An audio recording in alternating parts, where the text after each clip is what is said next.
All right. So, Laura, I'm really curious because you've been diagnosed for quite a few years, right? I think at least 6 years at this point, right? I'm curious what was going on in your life, what that led to you getting an ADHD diagnosis. I mean, usually our life is, usually there's something, that you start connecting the dots. And so when was your diagnosis, first of all, and kind of what was happening in your life that you said, I should look into this?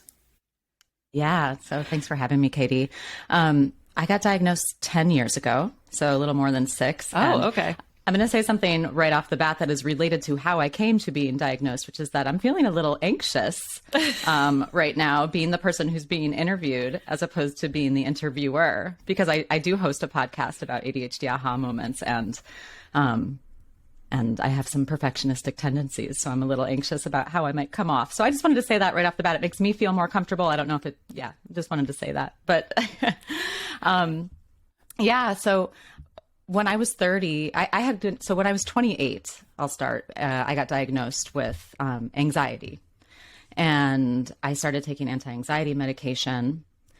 And I was seeing a therapist and seeing a psychiatrist. And then 10 years ago when I was 30, so I'm 40, I hit the 40 this year. When I was 30, I was seeing a psychiatrist, and we were just talking, and he was like, "What's going on?" I was like, "Something is still off.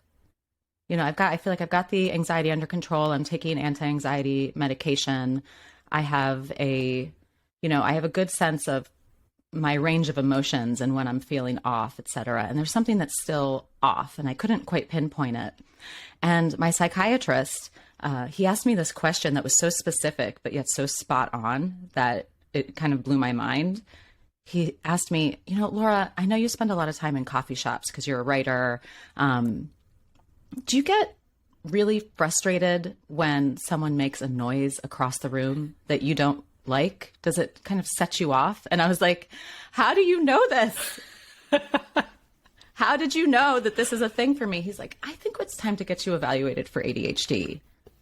And it blew my mind, Katie, because I work at an organization that supports people with ADHD and creates resources for people with ADHD. And yet I didn't even consider it for myself. So it was that's where the journey started. So you were working at Understood at the time. Okay. I was. All right. Yeah. And that reminds me of the ticking clock in exam rooms, right? And how I would I remember sitting in exam rooms in university, and if there was a ticking clock, I was like, that's it. I might as well just leave now because I'm never going to be able to pay attention. And now realizing through the lens of this diagnosis, I'm like, oh yeah, that makes a lot of sense.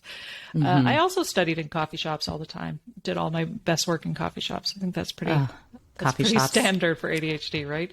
Coffee shops in New York. Yeah. Can I ask what was going on with the anxiety diagnosis then? What was kind of, where was your anxiety manifesting, and how was it manifesting? I think I'm also curious because I talk a lot about my own anxiety on the podcast, and just that inability to breathe, and how I immediately go to something's wrong. I have lung cancer. I need an EKG. Mm-hmm, I always go to that I'm dying place. So dear. I'm well acquainted with anxiety and sort of how it's intertwined with ADHD. But what was going on that you ended up getting diagnosed with that first?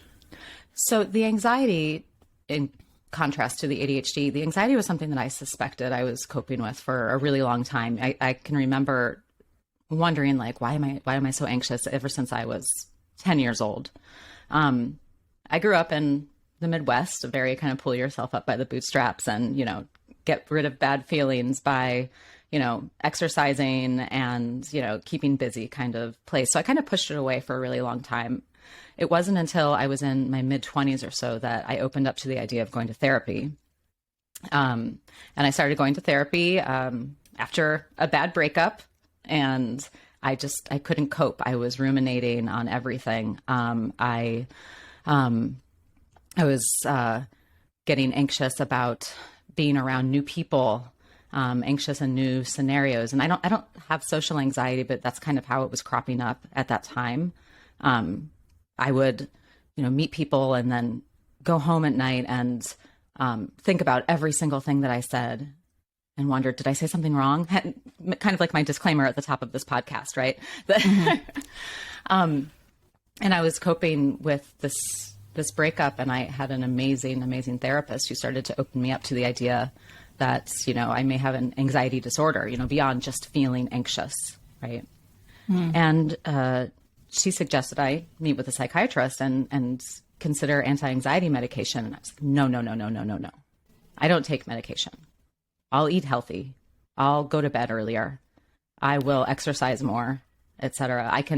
That perfectionistic tendency was cropping up. I can handle this myself. I'll figure it out. Yeah, right. Yeah, I'll figure it out on my own.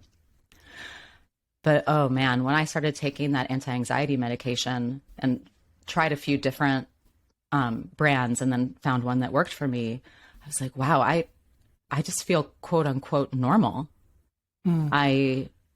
This is a thing. This is how other people deal with troubling situations, like neurotypical people, that when they have a troubling situation, they can see when they understand, oh, right now I'm sad.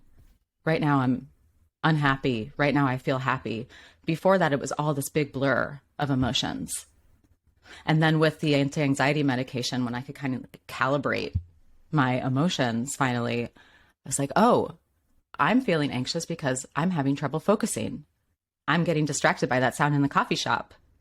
And that's when ADHD came into perspective. So that was kind of the life cycle of my double diagnosis, one leading to the other. Okay, gotcha. Yeah, because so many of us are diagnosed with depression and or anxiety long before we come to ADHD, and it's always fascinating to me because I think often it's looked at as existing independent of other factors, and sometimes it's treated as existing independent of other factors, right? And I think that there's not enough emphasis from our medical provider sometimes about like what is causing this. Let's pathologize it and medicate it and not really even look at the root cause. And for so many of us, the root cause is undiagnosed ADHD. And it's like, why are we left to like connect the dots on our own?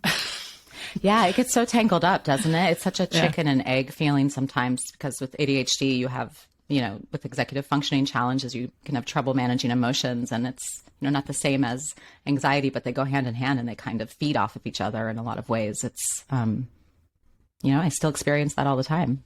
Yeah, right. And I think also when I listened to the episode of ADHD Aha, where you talk about your own story and how the perfectionism element is so intertwined with a lot of, I feel like that story for a lot of girls, it's like they're doing really well, they're coping, they're pulling themselves up by the bootstrap, they're like managing, and they have this like incredibly high expectations of themselves. And then, I'm like, we go into adulthood and they're all balls of anxiety as a result. So it was really interesting to listen to you talk about how perfectionism comes into play with ADHD and that need to like prove ourselves in over and over and over again. Right. Right. Yeah, it is so all intertwined. Yeah. That needing to like control everything. And like and then once you become aware of ADHD and you know that you're having trouble meeting deadlines and you're having trouble getting started on a task, it's like this feeling like, no, I need to control how people see this. I need to control my image. I need to control, how I'm feeling, et cetera. It's getting right. Well, yeah, because we have that. Everybody has a certain view of us as being really high achieving and getting everything done, and we feel like frauds in the background, just being like, oh my God, I'm going to get found out if I can't figure out how to manage all of this at the same time. And yep, you got it. Okay, so to backtrack a little bit, because about ADHD Aha, so you're the executive director of editorial content at Understood. So when you started, I'm assuming you were kind of heavily involved in the podcasts, in the genesis of the podcast at Understood before you even started ADHD Aha, right?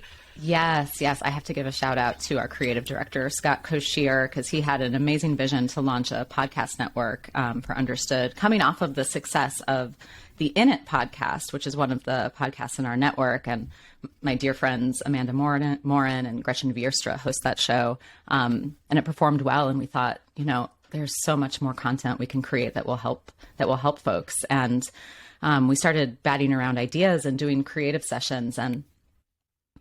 And someone must have asked me, Laura, if you were going to host a show, what would it be? And I hadn't even considered hosting a show. Up until the podcast, I never spoke openly, let alone publicly, about my ADHD diagnosis. So I really jumped into the fire there, or to the deep end, I should say. But I said, there's only one thing that I feel really interested in exploring, and it's this idea of aha moments. I had a hypothesis that like everyone has a moment in their life when, either before the diagnosis or even after the diagnosis, when ADHD just clicks and makes sense. And you're like, oh, okay, that's what's going on. And for me, and it's the story I shared on my first episode, the one where I shared my story, it was actually post-diagnosis. Because I think even after I got diagnosed, Katie, I didn't necessarily believe that I had ADHD. I had some like lingering stigma going on there. And it was a few years after I got diagnosed, and I was visiting my parents in Ohio, and I was going through my old journals. I used to journal all day, every day from the age of 12 through grad school. And I was going through my journals and flipping through them. And I was like, oh my gosh, I saw that I had scribbled the word focus all over my journals in all different shapes and sizes, some in bubble letters like a kid would do, like almost like in like a crazy way, just like the word focus everywhere. And I was like, oh God, this has been affecting me my whole life. And I didn't even know it until recently. And I just started to cry. And so we'll share that on a podcast and see what happens. Oh man. Yeah. So do you think that was a word that was said to you that you kind of wanted to hold on to, or do you think it was, something that you just knew was an issue for you, and maybe if you wrote it, it would help? Or what do you think? What do you think your relationship with that word was? Yeah, when I reflect back on this, thinking about growing up, I remember really beating myself up a lot because I couldn't stay with one task for very long. And it was just so frustrating. And so the word focus was almost like the way that I was writing it. I was probably writing it in like a very self-blame sort of way. Like, why can't you focus? Why can't you focus? If you could just focus, then you could blah, blah, blah, blah, blah. So yeah, it was, just a way of kind of punishing myself for not being able to do the things that I wanted to do. Yeah. Oh man, I know it. I definitely have, it was such a visceral moment for me going back and looking at my report cards after my diagnosis. I cried so much looking at how the signs were there all along, and why, like, it just felt like there were all these negative comments about how I wasn't trying hard enough and I had all this potential, and I just was like, it was just so textbook, all of it, and I was like, why did nobody see it? Like, I just felt so left out to dry, and I just felt so sad for that little girl. And I also knew that, like, my trajectory was to just start cutting school. So by the time I was in high school, I had an attendance and truancy problem.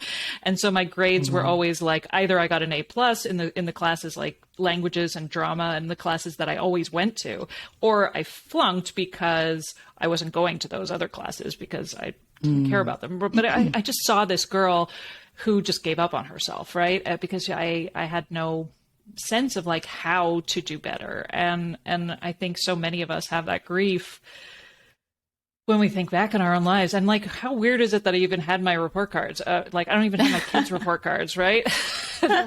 I'm like, the only reason I had them was because when my mother passed away, I actually like found them and they were in my attic. And so I was like, I know exactly where they are. I know, right? It is so crazy to look back at that. And,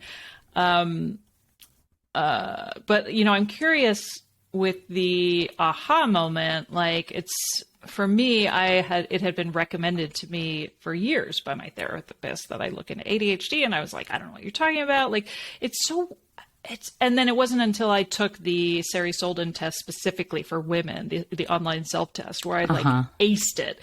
And, and I would joke, right? I joke. I was like, it's the first time I've ever aced a test in my life.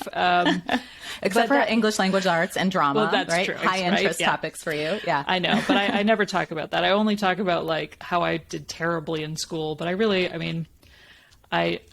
there were classes where I would get really high marks in. But I thought of myself as the flunky, right? And I think that's also true. Like, where it's more interesting for us to think about ourselves in terms of the negative. Yeah. But anyway, like yeah. that, often I think about like, why did it not occur to, like, there's so many things that I think happen to us where they don't land until suddenly something happens where you're like, oh, wow, like everything hits different now.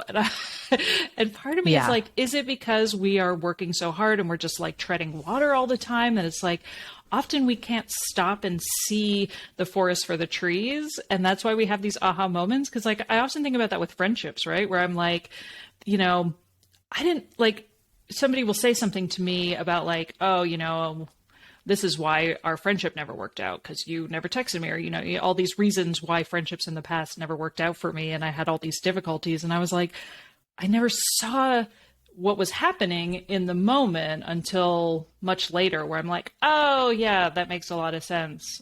And so I don't know what I'm trying to get at. I think that there's just like this level of like non-observancy that we have in our lives around a lot of things, like nuances that are maybe social nuances that other people get and we don't until something hits us square in the head. I'm like, is that a distinct or unique situation to people with ADHD or neurodivergence, do you think? Well, it's so funny because I know one of the questions you ask a lot on the show is what would you rename ADHD? Yeah. So I was thinking about that before the show, and the only thing I could come up with, Katie, was, here, I'm going to botch that thing that you didn't know you had, but when you realized you had it, everything else made sense. So it doesn't really roll off the tongue, but there's a good acronym in there somewhere. Yeah, it's a really long acronym. It's like a sentence unto itself. But with ADHD, one of the things that I talk a lot about with the guests on my show is the ubiquity of ADHD symptoms. They're like these typical human behaviors, but like on steroids, right? Because everybody has trouble with focus sometimes. Everybody gets restless sometimes or is hyperactive sometimes, but it's like the cumulative effect and the intensity of those symptoms. So there's always a reason that you can brush it off when it comes to ADHD. Oh, if I didn't sleep enough, or I didn't eat lunch, or I'm just down about X, Y, and Z. I think that ADHD, because of the nature of ADHD, provides a lot of excuses for people to just say, nah, that can't be me. Does that make sense? Yeah, I certainly went through that because, thinking about a lot of these issues and thinking a lot, having to ask myself that question, like, how much are you struggling, right? Because when you talk about diagnosis and you talk about kind of the way in which you go about getting diagnosed, in terms of like, is this chronic? Is this lifelong? Are these issues something that are debilitating, or whatever the terms are that you kind of have to look at? And then you have to look at yourself and be like, how are they debilitating? I don't know. Like, I'm making by. How much am I struggling? I think that's a really difficult thing to gauge for us, right? So it's like, because there's always that feeling of like, well, if I really just like applied myself, I could probably figure this out, right? Or that idea of like I remember I've shared this story on my podcast before, where like when I went to get my diagnosis, my doctor was like asking me if I lose things a lot. And I'm like, no, I don't feel like I'm very forgetful. But then I went on this whole long tirade of it, like all the things I do to make sure I don't forget things. And I'm right, like, exactly. I'm like, I have a pair of glasses in my car and one next to the TV and one upstairs. And like, and I have notes for myself and all these things. And she made a comment about how hard I work to not forget things. And she said, like, do you see how hard you're working to get to this point that is not a struggle for other people? And I was like, oh, yeah. Yeah, exactly. It's like when my daughter told me. Yeah, I know. Oh, I'm so sorry. Yeah. Well, my daughter. Nobody had ever told me I worked hard before. And that was the other thing. I was like, you're the first person who's ever like acknowledged or even like made me see how I didn't even see how hard I was working. Yeah, that's really powerful when someone can point that out for you, because especially if you are hard on yourself, like it sounds like we both are. It was just, I was relating for a second because my daughter, who is 7, recently told me, Mom, you lose your phone all the time. And I was like, do I? I feel like I lose it just as much as anybody else. She's like, no, you lose it like 3 times a day. Yeah, right. And I think so I think sometimes we're not really in touch with how much we are struggling with certain things because we're spending so much time struggling. Right. We don't spend a lot of time acknowledging that maybe this isn't normal. And I think that's what's been so interesting about the kind of proliferation of diagnoses right now, which is all these people who are like, wait a minute, this is not normal. Not everybody feels this way. Not everybody has to do this and make these, has to work this hard to do these sort of things. But then at the same time, those same people are getting hit with, well, everybody feels this way. Everybody has a little ADHD. Exactly. Right. So you're getting hit with both of these at the same time. So yeah, naturally we are filled with self-doubt and we are always questioning, like, I don't know, how much am I struggling? I don't know. What do I need? Like, I think yeah. Yeah, Katie, I got a big dose of this last weekend, actually. And I didn't take my ADHD medication on Sunday, last Sunday. There was a specific reason why. Maybe I was almost out and I needed my medication for Monday or something. But it had been a very, very long time to spend a day without ADHD medication. And it hit me like a ton of bricks. I was like, oh my, wait, I needed that reminder. Because I was in a phase where I was like, maybe I'm fine. Maybe I'm fine. And I am fine, but I'm fine also because I need my ADHD medication. It helps me function. I spent the whole day running around my house doing nothing, feeling like I was doing a million things, but in the end doing nothing, and then feeling just completely distracted. My husband, my daughter, like, what's going on with you today? And then it hit me all over again. So while it was a hard day, I'm glad that I had that day because I needed the reminder that this is real and the reminder to be kind to myself. Oh, I like that. Yeah. And that was a question I used to ask a lot more at the beginning when I first started the podcast, because, I feel like so many of us have such different relationship to medication. For some of us, it's like life-changing, and other people are like, I don't even know what it's doing. I don't know what I'm looking for. Whatever I'm looking for, it doesn't seem to be doing it. So I'm just keep trying different types. And, and I was always like, when people say it's working, I'm like, what does that mean? Like, what does working mean? So I'm curious, I'll throw that to you. What is... Sure. What is? Do you take ADHD medication? I don't. I've tried a bunch of different types, and I've always sort of come back to, like, my baseline has been easier for me because I spend so much mental energy wondering if it's working. That I understand that, yeah. Right. And so for me, I've ended up just kind of managing it with caffeine and morning exercise, and for now that seems to be the two things that work for me, but I'm not averse to it by any means. It's just like, I'm always curious, like, what does that mean when you say what's the difference between being on it and off of it? Well, I guess for me, when I say that it's working, and I tried a number of different types of medications, and I was so hesitant to go on ADHD medication. And I'm really glad that I finally, decided to try it, but it was a journey even to find the right one. But when I found the quote unquote right one, at the right dosage, monitoring it, obviously, it felt like nothing. And that was great. It doesn't make me feel high, doesn't make me feel down.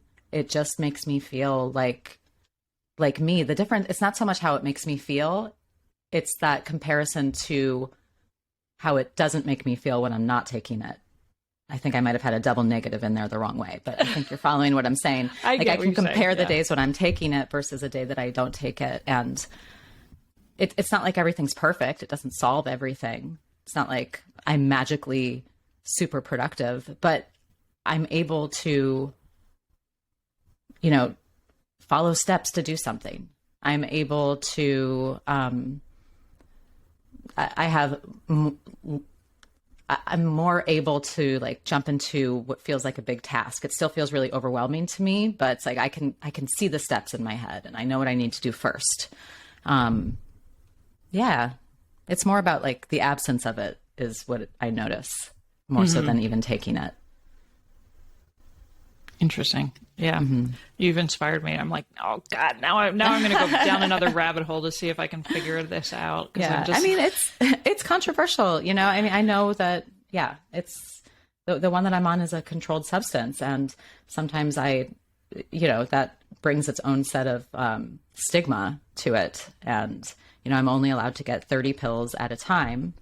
Right. And if you ask for it early, sometimes you're considered like, you get this look like, are you drug seeking? I'm like, no, I'm not drug seeking. I'm just going on vacation and I need my medication before I leave. That's actually something I talked about with one of my guests who discovered that they had ADHD when they got sober and they couldn't get medication because they were just accused of drug seeking the entire time. That was really painful for them. Yeah. And ridiculously ironic given how many people forget to take their meds. The fact that any medical provider looks at this as an addictive substance is absurd to me. I know. But it's so hard, Katie, because you have to be so scheduled about requesting, because they don't do refills. You don't just get an automatic refill. You have to make contact with the prescriber every time you need a refill and then confirm that it's ready at the pharmacy. It's like a nightmare for someone with ADHD, but yeah. Oh, I know, right? Well, even, I was going to mention that, like, you were saying that you took a break one day because you had to save it because you needed it for Monday. And I'm like, that is such an example of like working hard and trying to figure your life out and making these choices. And, the ways in which you kind of have to maneuver and accommodate for it's very unfriendly. ADHD accommodations are rarely friendly to ADHD. Right. So true. That is so I noticed true. that when I was signing up for a GRE online and I'm taking it at home, but like I was like, oh, I should look into time and a half accommodations for this GRE. And the paperwork there was so much red tape that I was like, I guess I don't need it. Like I totally just talked myself out of it because I didn't want to have to deal with the paperwork or even read the paperwork. And I was like, yeah, this is what it's like to have ADHD, where I'm like, I don't need help. It's fine because I don't want to do the 18,000 steps involved to get the help. Katie, it took me 10 years of marriage. So I got diagnosed with ADHD the same year that I got married. So 10 years. I just celebrated my 10-year wedding anniversary with my husband. Congratulations. I just changed my name. Thank you. I just changed my name a few months ago and I was totally fine keeping my own name, but I wanted to change it for some family reasons. And I just couldn't get around to the paperwork. It just seemed like a nightmare. It took me 10 years to get to it. I finally found a service that, basically took care of it for me, like almost every step of the way. But that's funny. Yeah. Yeah, I have things like that on my to-do list, like renewing my Canadian passport, which I don't really use anymore. But every time something like what happens in the news every week now, I'm like, that's it. I'm moving back to Canada. And then I look I look at all the paperwork involved in renewing my Canadian passport and getting them for my kid. And I'm like, I'll deal with it later. It's not so bad here, I guess. No, I'm just kidding. But I'm like, I'm like, when is going to be the straw that finally breaks my ADHD back? But anyway, okay, so let's backtrack a little bit, because you had talked about the journals and your ADHD aha moment. I think it's true. I think we really do. Like, it hits us in different ways when it really like lands. That this, that there's. I talk about this, we talk a lot on the podcast. I don't buy the whole ADHD as a superpower thing, because I think it's incredibly difficult and it's incredibly nuanced. And I think that it's really kind of weird to focus only on the positive all the time and like push down a lot of the negatives. Because I think so much of our treatment plan is like understanding why we do the things we do, right? But there is a lot of dysfunction and struggle around ADHD, and why, like I always say, like we don't come to our ADHD diagnosis because everything in our life was going wonderful. And we were like, I wonder what this superpower is. Oh my God. I'm so glad you said that. I actually, because some people often ask me, what's your favorite thing about your ADHD? And I'm like, I don't really like it at all. What do you mean? Right? There's a lot of ADHD as a superpower. And I think it's great to embrace people's strengths. I mean, we have to do that. And you often hear like, it makes you more creative. It makes you, I can hyper focus. Okay, maybe. But for me, it's kind of a pain. It's really, it's debilitating if not treated. Right. Well, and that's the thing that I think is really, to put a fine point on, it's the diagnosis that I think I celebrate, and I've had this come back to me whenever I talk about like, yay, welcome to the club, woohoo, like congratulate. Whenever, somebody says I've just gotten diagnosed with ADHD, my response is always like, yes, that's amazing. And then there, usually I'll get pushback from somebody who's like, ADHD is really serious and debilitating and terrible. Like, why are you celebrating ADHD? And I'm like, I'm not celebrating ADHD. Are you kidding me? ADHD is a shit show. But I'm celebrating the diagnosis, because I'm celebrating how incredible it feels to suddenly have a name for this and to suddenly be able to like go down these Google rabbit holes and just be like, oh my God, I can't believe all of these seemingly random issues that I've had my whole life. Like everything is suddenly making sense to me. And it is so incredibly amazing. And my experience, and I think for a lot of women who are diagnosed in adulthood, there's that sense of like, oh, I can find, like, I'm finally able to view myself in a way that is not constantly thinking I'm a terrible human being, right? And that's what I think is like, for the first time in my life since my diagnosis, I'm able to see my strengths in a way that I never was before. And so I appreciate that, and I love thinking about that, and thinking like, wow, they're all like, I am actually a really good mom. And I never would have said that before my ADHD diagnosis, or, all of those ways in which I can see the positive for the first time. Right. I think that is %, really, yeah. Right. Like, I think that part is really important. And I think it's really important to foster that. But yeah, That's, I mean, my favorite thing about ADHD right now is that, for exactly what you just said, it's allowed me to have a podcast where I can connect with community and experience people's experiences, and like we can relate together, and we can be in this club together and say, oh yeah, that's why. Oh yeah, that makes so much sense now. It's a really cool feeling. Yeah. And we talked a little bit about this on previous conversations, but about like having these conversations with people, and kind of the importance of finding your people when it comes to ADHD, and treating your ADHD, which is like helping to normalize it and destigmatize it through conversation. So I'm curious, and I know that you've experienced this firsthand with your podcast too. Like, what do you think it is about talking to other people that feels so essential to our sense of self? A lot of ADHD symptoms, ADHD related behaviors can make you feel like you're bad or weird, or like there's something wrong with you. Talking with other people about what they experience and people's stories are unique, but like there are these common themes and threads that are woven into every conversation. It just feels right. I mean, this is actually why I center every one of my episodes around a symptom.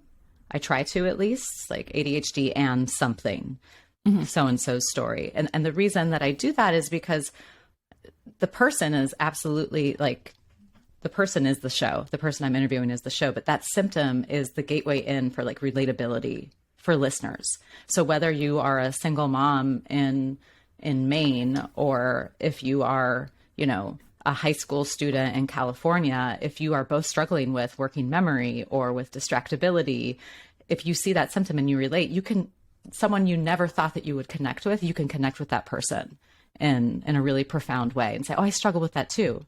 And totally, like in a totally different life, in a totally different part of the world. It's really interesting.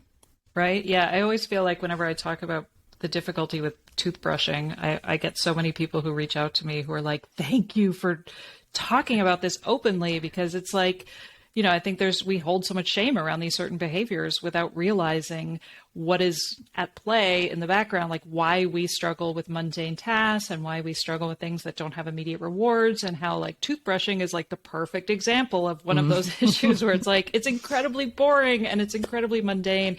And the only reason we're doing it is because we know we should, and we don't work really well with shoulds, and, and just sort of like being able to break down why there's nothing wrong with us, right? And to know that other people are struggling with that as well just feels so good. Just not to be like, oh my God, I just always thought I was a horrible person. No.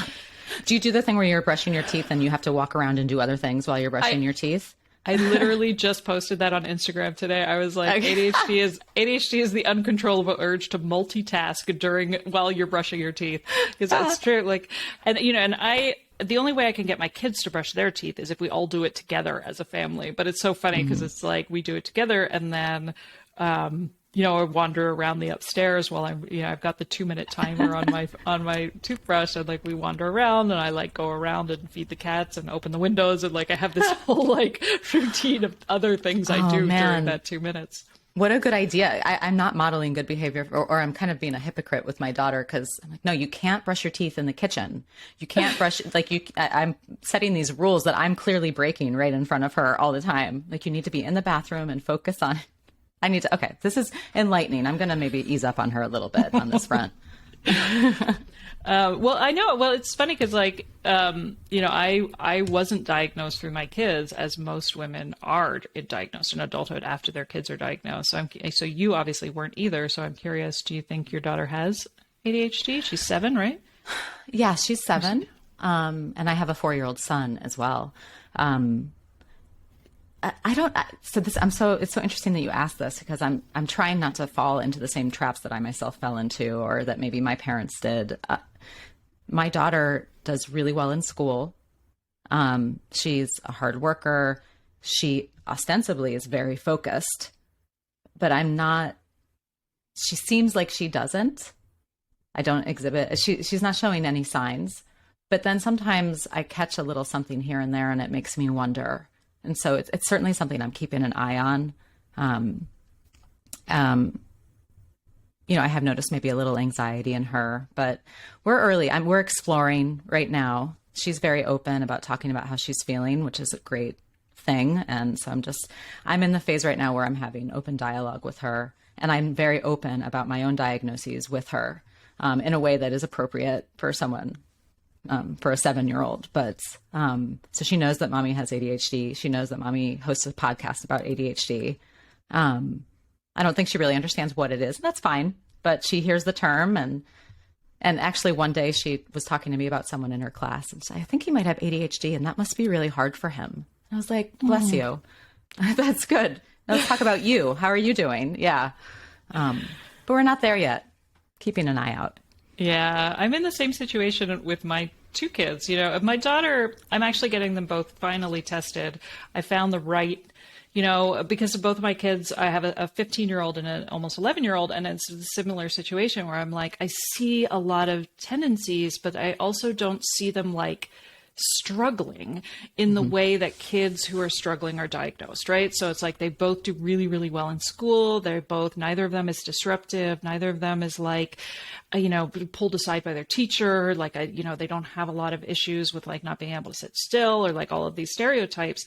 But I also sort of feel, like you said, like I'm worried that I'm creating this stereotype in myself where I'm like, well, they're doing fine. Exactly. So why treat it, as opposed to like personally understanding how important it is to identify and feel validated by this diagnosis and the why, and also realizing that like, at what cost are they succeeding?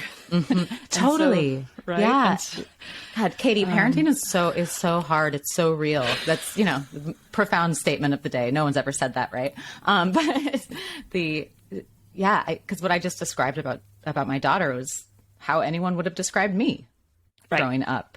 And exactly. I know, right? You kept talking about like pull yourself up by the bootstraps and like be self-reliant and all of these things that end up kind of really affecting us and our anxiety in adulthood. And I'm like, I want to help my kids not get, develop that independent, self-reliant, internalized anxious personality. But I'm also like, I don't know how to stop that. Like, it's like a speeding train sometimes. Oh, yeah, I feel that. I really do. That's one thing that looking back, you were talking about with your report cards that you were feeling for that little girl. For me, I look back and I think, man, I wish I wouldn't have worked so hard. Because it sounds like you kind of, tell me if I'm wrong, it sounds like you kind of checked out of the things that weren't as interesting to you. For me, I pushed myself so hard, it was unhealthy. And I don't want that to be my daughter.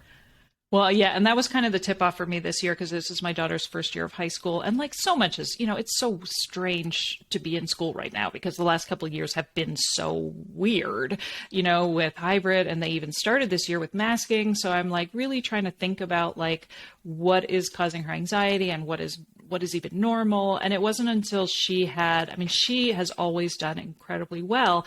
And she missed a couple assignments in French, and her French teacher was like, by the way, your report cards are, I put your grades in for your report card, and because you missed these assignments, you're only getting a 75.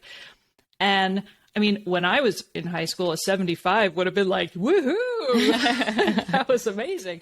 But Passed. For her, right?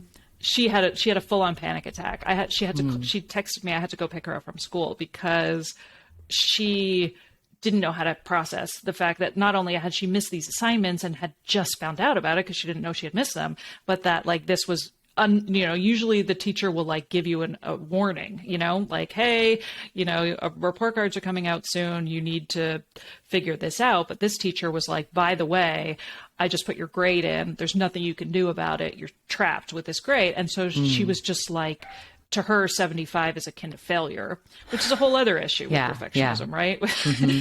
But she had a panic attack, and that was a moment where I was like, this is not healthy. Like this, we need to really look into this. And that's when I decided, like, we're going to do the whole battery of the, all the 4-hour Woodcock Johnson. We're just going to do it all. And, but I had been really kind of putting it off because I didn't want to do it through the school, because I don't feel like the school has necessarily a very nuanced view of ADHD. And I didn't want to just sort of have a half-hour conversation with her pediatrician, like, the way I got my diagnosis, because I also feel like there's so much at play here. It's not just obvious with either of my kids. And yet I didn't, I was like, so I'm just going to ignore it and put it off and not think about it. And then we had this moment where it kind of came to a head where I'm like, I want to really figure out what's going on here. But it is like he said, it's really complicated. Yeah. Was she open to that? Easy. Oh, she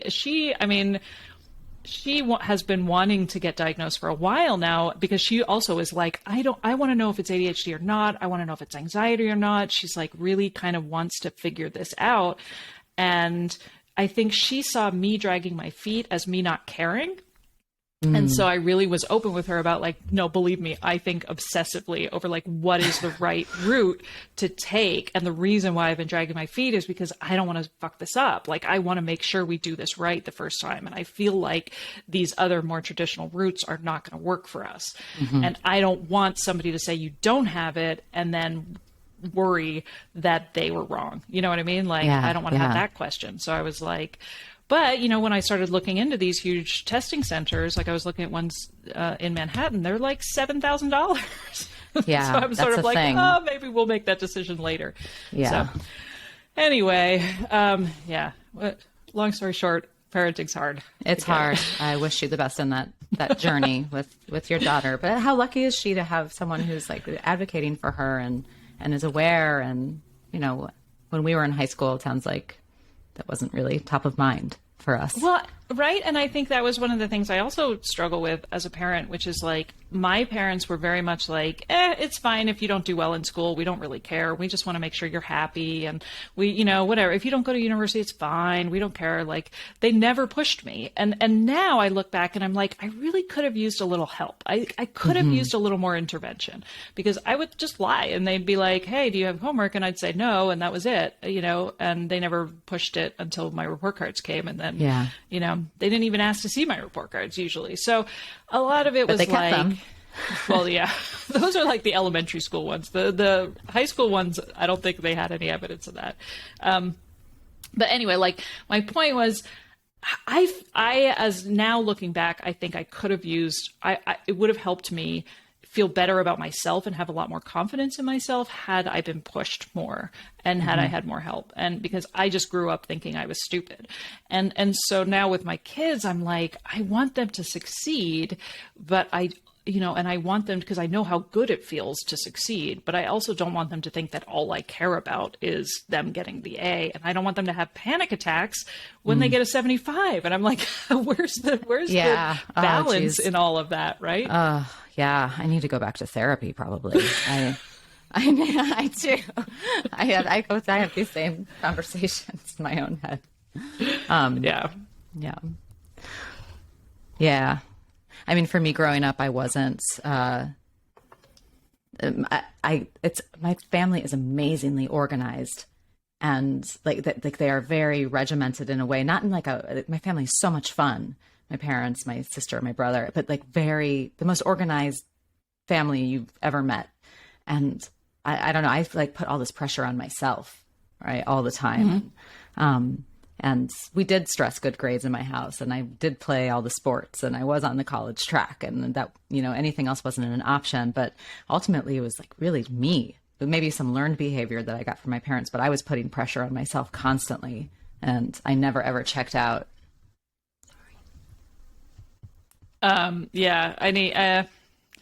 know. And that's why I wonder, like, how much of it is messages from the adults in our life versus how much of it's just like what it's like to be a bright kid with incredibly high expectations of yourself and wanting to be good at literally everything. That's the other thing I explored, like this emphasis on consistency that's always placed on us as kids, which is like, you have to be good at everything or else you're a failure. Right. So anyway, so I know, right? Light topics. So light. So I want to get back to Understood, because Understood what is it? Like it's not it's not a media company, and it's not like a magazine. It's and even the kind of description of Understood as being like a nonprofit social impact company, like I always recommend Understood as it's always like one of my top 5 like websites to go down a Google rabbit hole for ADHD. There's so much great content there on ADHD. So, but what exactly, for listeners, like what exactly is Understood as a resource? Thank you. So Understood, or as you mentioned, it's a resource for the 70 million people with learning and thinking differences like ADHD and dyslexia. But we have a host of products and resources, it's a word I keep using, where we're trying to reduce stigma in people who learn and think differently and people who do not learn and think differently. We also have, resources that aim to really build knowledge, change attitudes, and change behavior for people who learn and think differently. And, we have a very broad mission. It's a lot of people to try to serve, and we do it in all kinds of ways. I mean, one way is through our podcast network. And each of our podcasts is aimed at a different audience with a different goal. Another is our Medium publication, which is called 4by. That's a publication that's aimed at people who do not learn and think differently, to bust myths and reduce stigma around learning and thinking differences for people who don't have ADHD or don't have dyslexia. And we also have an app. We have an app called Wunder, WUNDER, that's for parents who are coping, and it offers tips and community for parents of kids who learn and think differently. So Understood is a lot of things. We are constantly testing with new products that can be helpful. We do a lot of user research.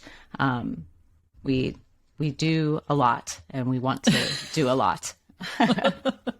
And don't forget our website. I mean, the website was always our bread and butter. That's what we launched with, and that's where the bulk of the resources currently live.